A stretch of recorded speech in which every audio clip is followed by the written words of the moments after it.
Oprah Winfrey, you know what you need to do, and stop hiding behind what you call was negative comments, what you call, oh, I don't even deal with things like that, because what people are beginning to do is see you for who you are.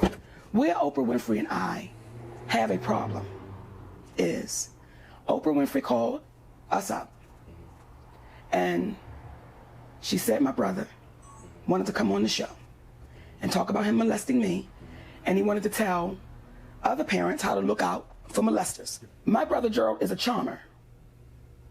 So my mind thought was, because she said, do you want to come on?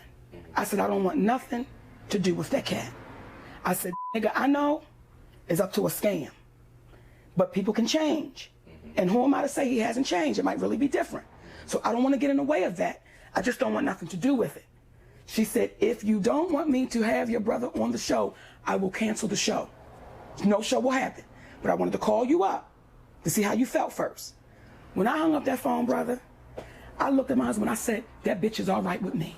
That's a real... She kept it because she didn't have to call me up. She didn't have to say my brother was coming. She could have just ran with shit and let it happen. I dig her for that. Now I begin to see commercials with my brother, my mother, my father, and my other brother. Now, the reason why that means so much is because in the conversation we had about my brother, we then went deeper.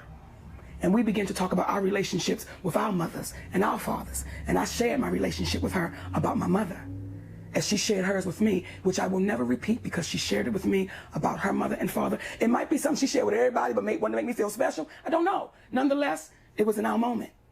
I shared with her that me and my mother was not talking. I shared with her we were in a really bad place. I shared with her I was hurt and, you know, trying to figure this thing out. She never said my mother was coming on that show, because had Oprah Winfrey said, I'm going to have your mother, I would have said, shut it down. I don't need the world seeing how greedy my mother is. Shut that down. That's one of the reasons why we don't communicate, because of my mother and father's greed. So if you had given me the opportunity, I would have said, I can't put my mother, that's still my mother. Right. Okay? Now here comes this show. And here comes the commercials. And now I'm starting to see my mother and my father and my other brother, who was my manager.